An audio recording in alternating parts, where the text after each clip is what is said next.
Ancha qiyin o'yin o'tkazdi eronlik o'smir futbolchilar. Xo'p, men hakamlarni tanishtirib o'tdim. Endi esa ikkala terma jamoalar tarkiblarini tanishtirishni boshlayman. Darvozabon birinchi raqamda Hamid Rizo Giyasi Eron terma jamoasidan boshlandi. Ular mezbon sifatida qaydnomada qayd etilgan.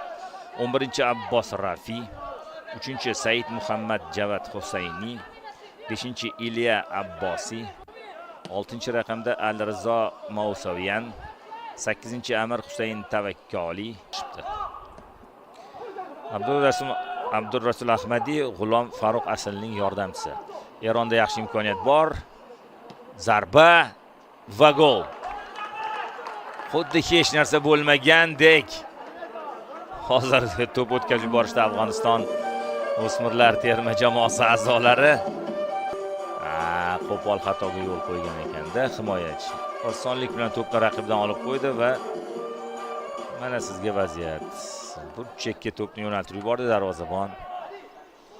To'pga tashlanishga ham ulgurmadi hozir. O'zgarishlar bo'ldi, to'g'ri, ikkita o'zgarish bo'ldi.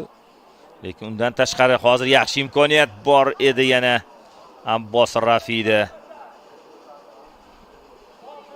Yo'q, o'tib keta olmadi.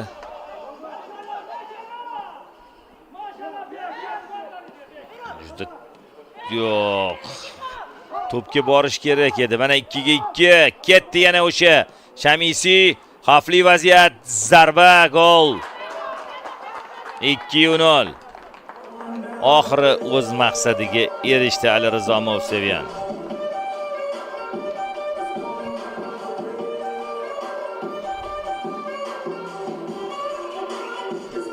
+1 deb yozsak bo'ladi menimcha. Boshlanib bo'lgan edi. 46-daqiqa. Mana to'xtatdi, to'g'riladi. Qiyinda, yaqin masofadan zarba beryapti. O'z vaqtida to'pni yetkazdi Sherigi ham.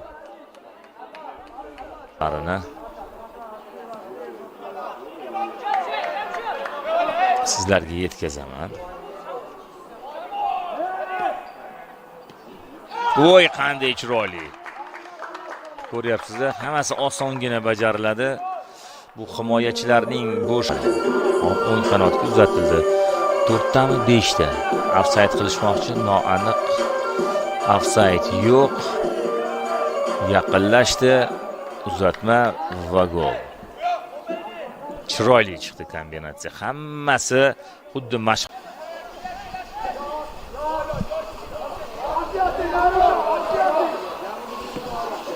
Burchak zarbasi, rikoshet, gol.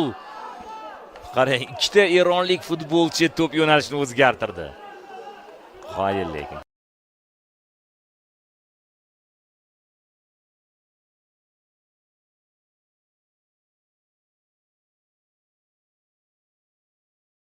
Pas berib, mana gol urishgandek.